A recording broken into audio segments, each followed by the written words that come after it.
Hello there, everyone. I'm Logan Wilkins, and welcome to my reaction on.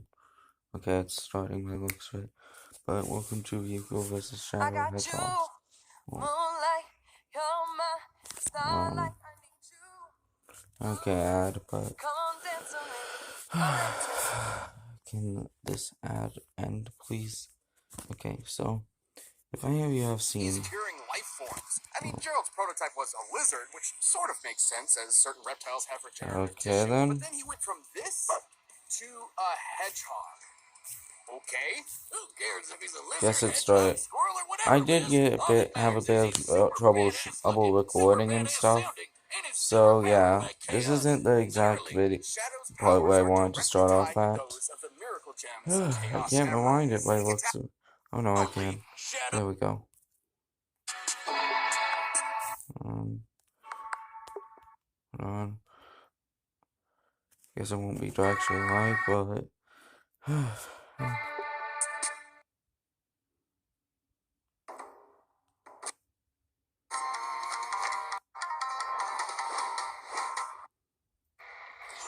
Okay, so let's see this. Shadow the Hedgehog, powerhouse of chaos. Still like this new intro type. Ryuko Matoi, the teen fighter in life fiber from Kill la Kill. They both may be try-hard incarnates, but when the chips are down, who is the deadliest edgelord of them all? Neither. Well, yes, Shadow's edgy, but what?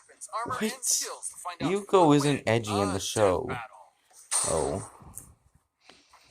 Dr. Gerald Robotnik, grandfather to the Dr. Eggman we all know. Really, that's the link they're going off of?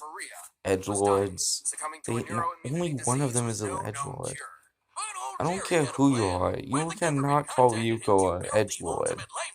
He figured its DNA could cure Maria no problem. So he took the job, and by studying the infinite power of Chaos Emeralds with some alien assistance, he made the one and only Shadow the Hedgehog. Wait, did the government commission him, or was it Hot Topic? Better question, since when were hedgehogs ultimate disease-curing life forms? Gerald's prototype was a lizard, which sort of makes sense as certain reptiles have regenerative tissue, but then he went from this to a hedgehog. Okay, who cares if he's a lizard, hedgehog, squirrel, or whatever, Liz? All that matters I like is that he's one. super badass looking, I like that joke. sounding, and is super powered by chaos. Literally, Shadow's powers are directly tied to those of the miracle gems, Chaos Emeralds. He can tap into their power for incredible feats, similar to his this is all true so far. Likely for this very reason, he actually possesses many of the same abilities as Sonic. You know, the guy who's so fast he can almost outrun a black hole?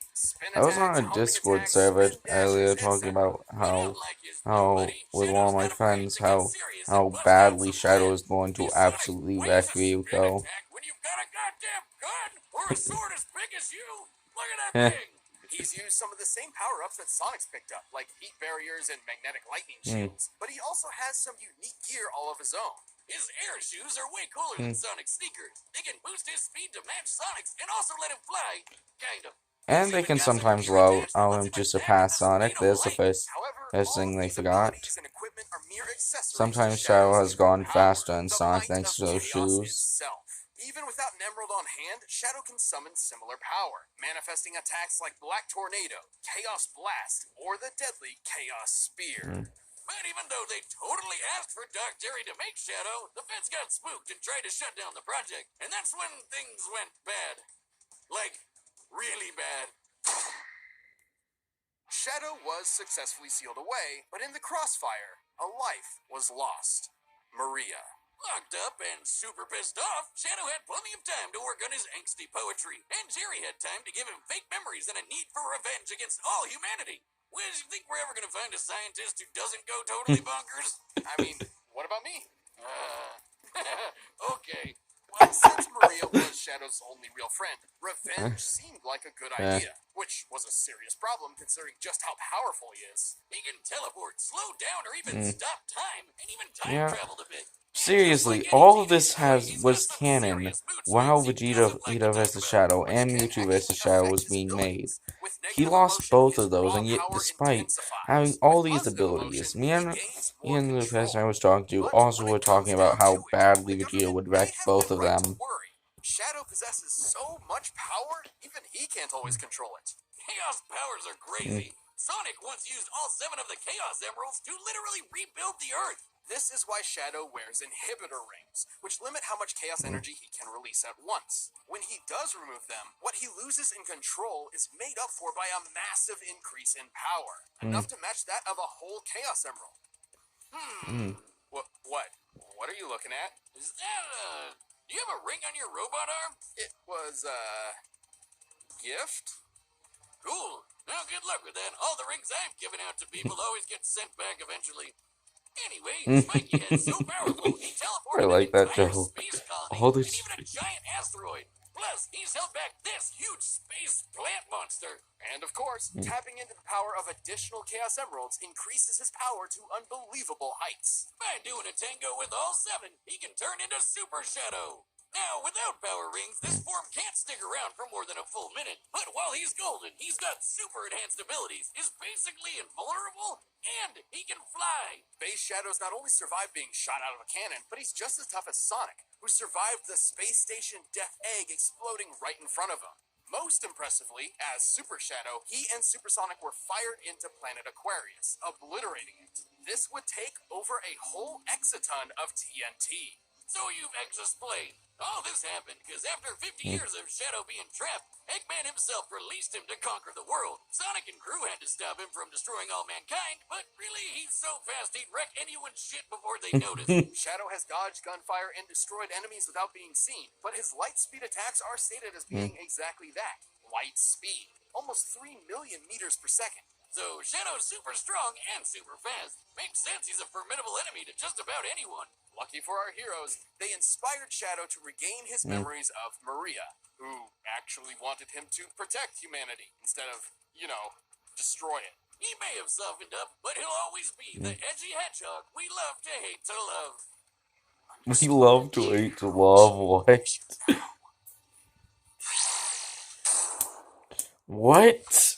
Thousands of years ago, aliens that would come to be known as life fibers crashed to Earth. These parasites attached themselves to the most intelligent species they could find. Humans. And they even got humans to make them into clothes so it was easier for them to live on us. And provide viewers with gratuitous fan service.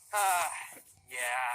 Anyway, the life fibers helped humans evolve more quickly and soon just passively survived as humanity developed. But some weren't content with such passivity, like Ragyokirui, who had access to the original primordial life fiber that landed on Earth so long ago. And humans are gonna human, so she and her husband experimented on that sucker like nobody's business. They attempted to infuse fibers into both of their daughters. Their first daughter was too old for the experiment to be a success, and it appeared that their infant second daughter was also a failure, so Ragyo just threw her away. Whoa! She threw away her baby? Kinda reminds me of how my dad just threw away our relationship. Well, fortunately for this child, her father couldn't stand by Ragyo's decision and rescued her, assuming the name Ishin Matoi, and raised this daughter himself. This is Ryuko. Yeah, things were okay for a while, but it wasn't a picnic at the Matoi household. Ryuko and Ishin didn't always get along, so he shipped her off to boarding school to find other people there instead of him. When she finally came home, she found dear old dad bleeding out, impaled by a weird-looking sword. This was the first half of what would become her signature weapon, the scissor blades. In Ishin's last moments, he urged Ryuko to find whoever wielded the other half of the weapon, the one who killed him. Ryuko might not have known it, but the scissor blades were created by her father out of life fibers. They're actually one of the only weapons that can cut and destroy life fibers, which is important when your opponents are all using, life fibers. I would say we take a shot every time we say life fiber, but you'd definitely die with it. And do not try that at home. Anyway, with the How many times do you plan on saying life fiber? down her father's killer. That's But my she question. couldn't do it by herself, so she found a skimpy sailor suit to help her out. Yeah, here's that fan service thing I was telling you about. This is Senketsu, a living suit made from life fibers, also known as a kamui. Now, there's plenty of clothing out there made with some life fiber, but a kamui like Senketsu is unique in that it's made of 100% life fiber.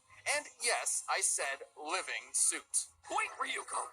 These assassins can't hear me! That is nice. Yeah, that's not creepy at all. Not just anyone can wear Senketsu, as they have to successfully bond with him for the process to work. Lucky for Ryuko, she absolutely could, in no small part thanks to the life fibers infused within her body when she was an infant. See, Mom, you trash person, it did work. And when she and Senketsu learned how to work together, there wasn't much that could stand in their way. He's more than just a sailor outfit. As a life fiber construct, Senketsu can absorb other life fibers to increase his own power, allowing him to transform to gain new abilities. His Senjin form makes him super spiky, and his Shifu form turns Ryuko into a badass fighting rocket. He's also able to combine both the Senjin and Shifu forms for more versatility. Admittedly, though, each of these transformations comes at a cost for Ryuko, as they're fueled by Senketsu consuming her blood. This is most dangerous in his berserker form that occurs when Ryuko gets too upset and Senketsu loses control. If not stopped in time, she could die from too much blood loss. But most impressive is when Ryuko straight up goes flying Super Saiyan and Senketsu turns into his Kisaragi form. It's way more powerful and uses even more of her blood. What's the deal? Is Senketsu a vampire? Well, a popular theory suggests that it's all a metaphor for puberty. Senketsu pulling out Ryuko's blood is symbolic of menstruation, and the skimpier outfits visualize acceptance of sexuality and adulthood, except she's a teenager who already went through puberty. Wiz, do you have a daughter? No. I thought so. At least having life fiber DNA means she has crazy abilities on top of Senketsu's transformations, like insane super fast healing. Basically, life fibers restore themselves so quickly that Ryuko's body starts regenerating before a blade has finished cutting through her. Unless someone is quick enough to cut through her body before this regeneration begins, she can survive almost anything. She's been stabbed and sliced tons of times, including completely in half, and even had her heart ripped out of her chest. Can we get this chick as the next guest character in Mortal Kombat? I mean, they're taking basically anybody these days, so... Her strength is incredible. At one point, she had to blast a hole through a layer of life fibers surrounding the entire planet. Life fibers are stated to be harder than solid steel, so to pull this off, she must have struck with a force equivalent to over 650 exatons of TNT. Which means she'd be able to take a hit that strong too. But with all these powers and more, Ryuko finally found her father's killer and completed the rending scissors. These swords can casually cut through skyscrapers and have some super forms of their own. Decapitation mode extends the blades for better slicing and dicing, while alumni mode makes them so gigantic they eclipse the freaking earth. What is this show? Next to Ryuko, one scissor blade is normally about 2.5 feet long. Scaling up, the alumni mode appears to be about 1,017 times larger, weighing well over 3 million tons. If you have a pair of normal scissors at home, imagine lifting 50 billion of those all at once. That's what this is like. She can slice through 200 tennis balls 5 times each in less than a second, which us in the scientifically community call fast as or 8,000 times faster than sound. And she rocketed into the atmosphere in less than 18 seconds, which means her flying speed can reach Mach 500. Wait. Why is everyone naked? Ryuko may not have had the easiest upbringing, but after dedicating herself to revenge for so long, and yet saving the entire planet, she had become something unexpected. A hero. Let's go! I'm gonna slice your ass in half! Seriously though, where does Ryuko being a edgelord come into that? First, Shadow and Ryuko are always ready to perform, and make sure you are with Blue Chew. This is bad, and Blue is Viagra and form. You know, the plus side of me going back because of a mistake, and well, also my phone kind of glitching because of the fact that I couldn't record for a couple minutes before this started, and I kept trying to start the recording, but it wouldn't. Ryuko, maybe we should. Oh yeah.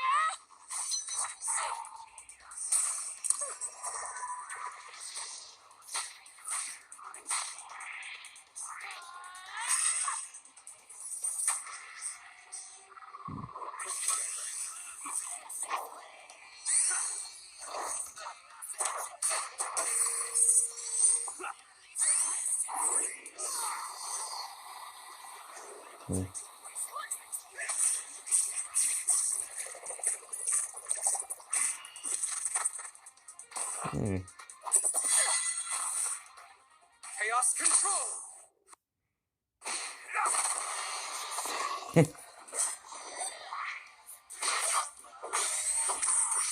Yeah, can't hit him. He's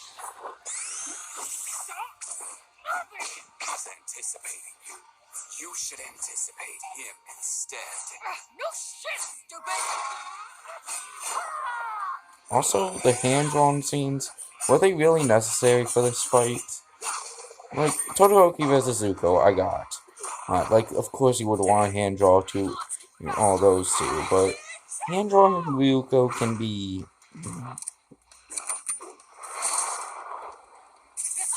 Aw, did your mommy pack that sword for you?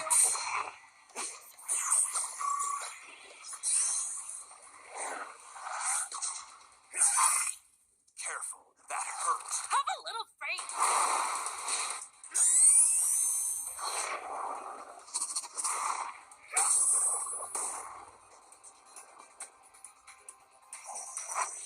Time to end this.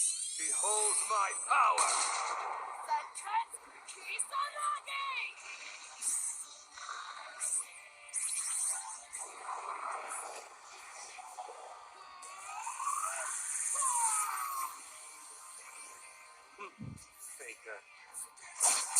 Fake. I loved how he used that iconic line. And now they're in space. Of fucking course.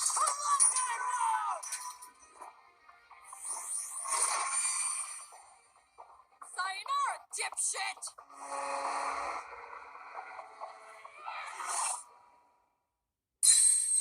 Shut up!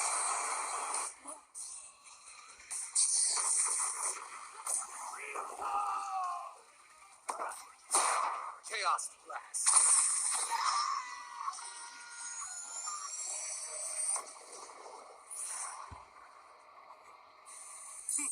I'm the coolest. Goodbye! Thought of how little clothing Ryuko was wearing, but Shadow's been naked the whole time. Armed with Senkets, her scissor blades, and her life fiber buffs, Ryuko was definitely a match for Shadow at first. Yeah, with her awesome strength combined with her insane endurance, Phase Form Shadow was in a lot of trouble. But even then, it wasn't a surefire win for the Rocket Chick. Outside of his super form, Shadow never withstood anything on the scale of Ryuko's hole in the life fibers surrounding Earth. At her maximum power, she could have easily dealt a killing blow, if she could catch him. Shadow could keep up with Sonic the Hedgehog, whose race against the black hole proves he can move over 260,000 times faster than sound. Far faster than anything Ryuko's shown, Yeah. and more than quick enough to slice through a life fiber. About time Shadow finally gets some respect on DeathBattle. He's gotten no respect so far. I mean, Super Shadow's Chaos powers use all 7 Chaos Emeralds, which can move pieces of the Earth around. Considering Earth's total mass and the speed at which each piece was moved, this would require exerting energy equivalent to 1.6 decillion joules, which translates to over 2,800 zetatons of TNT. That's a ton of power, a lot more than Ryuko's biggest hits. Even 1 Chaos Emerald is enough to match Ryuko's best. And considering Shadow can match the power of an emerald when he takes off those inhibitors, he had better odds of winning even without going super. Ryuko put up an amazing fight, one for the ages, but Shadow's unmatched power and speed proved too much for Our Lady in Black and Red. Hey, he's pretty beat up about it too. Do you know what he said when he was asked what his favorite anime is? I like the one with the edgy girl and the scissor blade. It's canon. No, really. In clothing, the Hedgehog couldn't be overshadowed, and Ryuko's life fiber was snipped. The winner is Shadow the Hedgehog. Again, though, Shadow has gotten no respect. Oh god, no. Still searching for the perfect anime? Hold on, I'll be right back. The Hedgehog couldn't Okay. be overshadowed. Jumping into the next. Thank you to Harry's for sponsoring this next week. But you can always get more Death Battle right now by clicking. Oh, Dr. Doom's back. Really? I just saw that. Are you. What? Oh my god. They're slaughtering Lex Luthor again. They slaughtered Lex Luthor once already against Iron Man. They're slaughtering him again against freaking Dr. Doom. Jesus. Well, my overview on Shadow vs. Ryuko is that, while I hate the matchup, I'll give it to them. They did a really good job animating it, though I'm not a fan of all the scenes where it was hand-drawn Ryuko. Either way, though, it was actually really good. Surprisingly, though, I just don't like the matchup exactly. Plus, the link they were going on was just bad. Like, the link I was seeing was people who went through science experiments, creatures born from that were given power because of science experiments. This one was just they're edgy. Neither of them, only one of them is edgy, and that's Shadow. Yuko never once acts edgy. She's, she definitely has anger issues. But honestly, if they're going over connections on personality, then technically even Bakugo versus Ryuko would have made more sense in this one. And I am not supporting that matchup because Bakugo would just get God stomped. Still, though, I hope you guys enjoyed. Please remember to like, comment, and subscribe, and stay tuned for more content. And I'll catch you on the flip. I'll catch you on the flip side.